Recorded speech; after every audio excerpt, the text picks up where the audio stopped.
What's up, everybody? My name is Kyle. I'm a high school physics teacher, which means I have the summers off. So one thing I do in my summers, I like to read some books. Today, that's what I want to talk to you about. I've got a couple books here. These are very interesting here. First one is How Jesus Became God by Bart Ehrman, and then How God Became Jesus, response to this book by a bunch of other scholars. So what I want to do today is I want to tell you why I think this author is really interesting, what this book says, what it's all about, and then some things I think are good, some things, and then some critiques I have of it. So let's jump right in it. What this book is about, okay? How Jesus became God.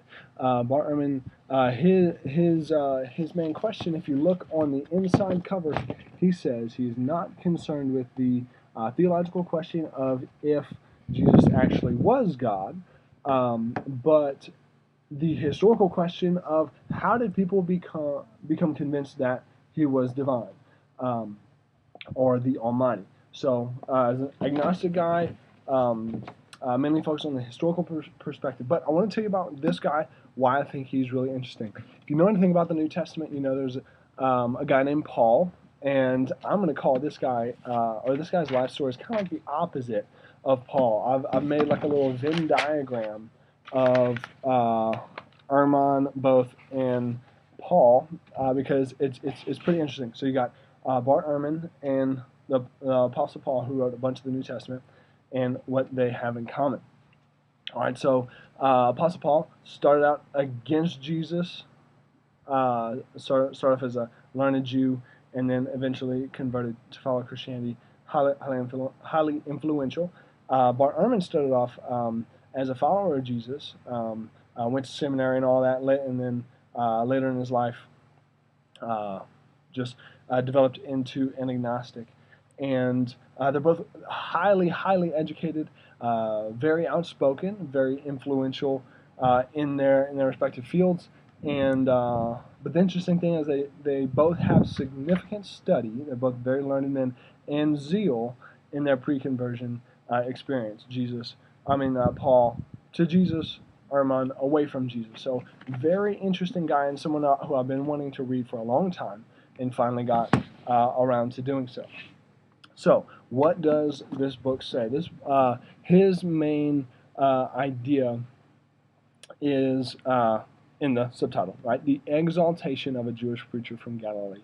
So the exaltation. So it says that Jesus existed, that he was an apocalyptic preacher, and that after his death, kind of like an old fish story or someone, or if you talk to a has-been who their stories from their old high school football days, the glory days, just keep getting better and better every year.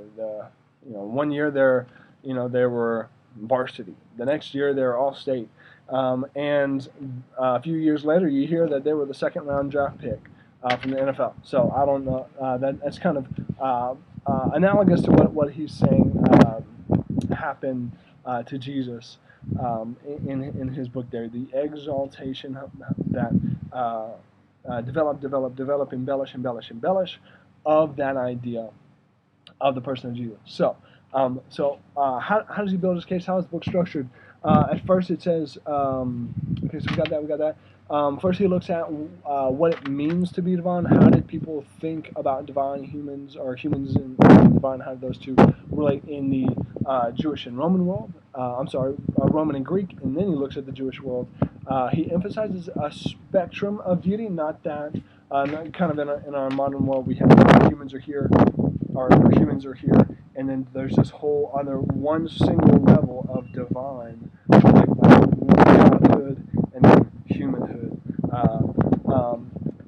us chilling in the hood, right? So, but he emphasizes that, okay, above humanhood in the Roman and Greek mind is this kind of range of deity that different beings or whatever could exist in. So he emphasizes for someone to be considered divine, like maybe an emperor or something like that, that when they say someone is divine, they might mean a bunch of different things. So, so he brings that up. One of the most important things that he discusses is, what did Jesus think about himself? Now, something that he said that I've never really heard before is he considers Jesus' references to the Son of Man as a third person. So Jesus didn't think of himself as the Son of Man, because Jesus made many references to a coming Son of Man who would judge the earth. And Ehrman takes this to be that Jesus didn't think of himself as that. Then obviously goes toward the resurrection and tries to say, okay, as a historian, what can we know about the resurrection and Jesus' death? What can we not know? So Ehrman's view is that the resurrection would be a miracle, and a miracle is improbable. So as a historian, we can't say with any certainty that that Jesus resurrected, based on the fact that it's a miracle, and that is improbable. Okay. Last thing about what he said, then we'll go on to what I think was good, and then a couple critiques there. So he looks. One of his big points there is that he looks at the synoptic gospels, so that's Matthew, Mark, and Luke, the earlier gospels, and then he takes John, the fourth gospel, which is the latest gospel. So he tries to show that in the gospels, you start off with a really basic understanding of the person of Jesus, that he was just man, just preacher of the last days and all that, and that as time went on, ideas about Jesus developed, embellish, and oh wow, now all of a sudden he's gone from this human to boom, way up here, and just over time, just a couple years later, a little bit higher, a little bit higher, a little bit higher, a little bit higher, a little bit higher, and that's his whole deal. Okay, so now, what's good? Couple critiques. What's good? He's a smart guy. Bart Ehrman, he has a humble approach. He acknowledges strengths and weaknesses of just about all the views he discusses. I've learned a lot from this book. I've enjoyed reading it. I've enjoyed his little anecdotes as he talks that he uses and as transitions. So enjoy his writings a lot. So and I've learned a good bit about the Roman and Greek world. It's always pretty fun to get into. All right, so a couple of my criticisms about the book, and we'll wrap this up.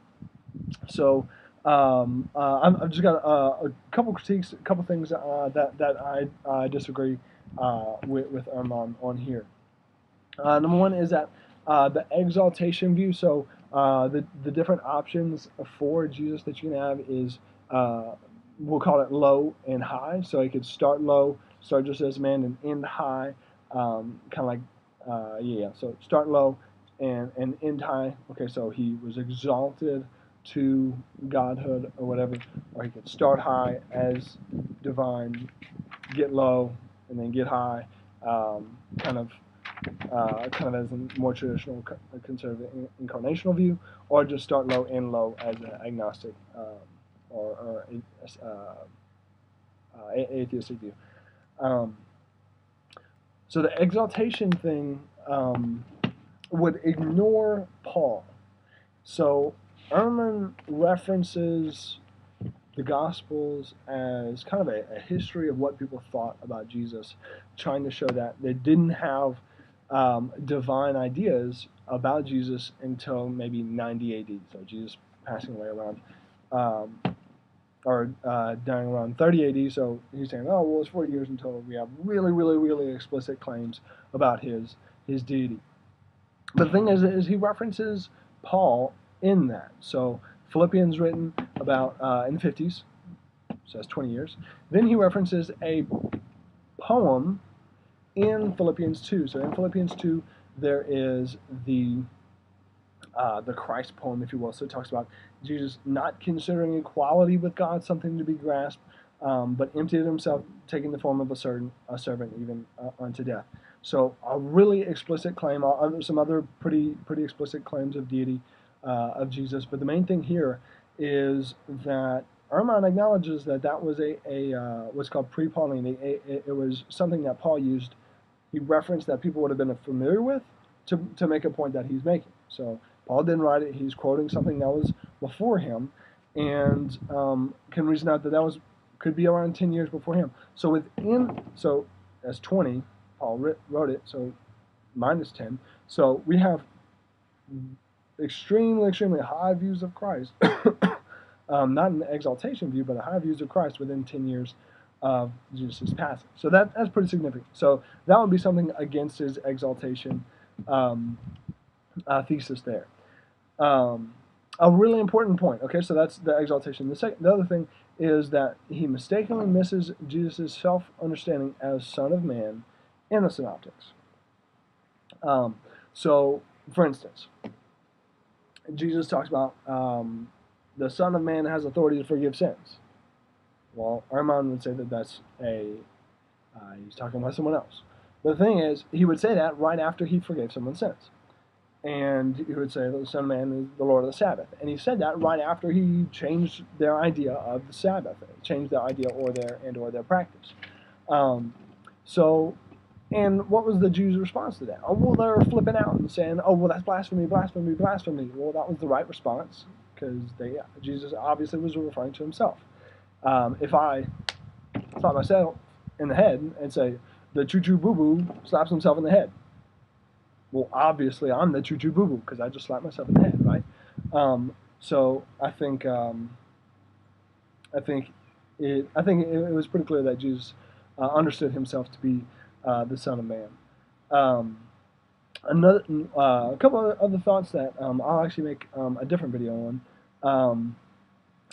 One is time to refine the understanding of an event doesn't take away from the event or itself or discredit the refined understanding of it. I'll get more of that later. The other thing is that the historian cannot conclude divine intervention. And that's fine. I think his definition of a miracle is what's crippling him. He defines a miracle in that it is improbable. I think that's kind of a weak definition of a miracle. For something to be a miracle, I don't think it's real helpful to just describe it as improbable. We use it that way a lot, but I don't think that's the best description of it. I think because it's not improbable for a man to walk on water. It's impossible, right? So it's not improbable.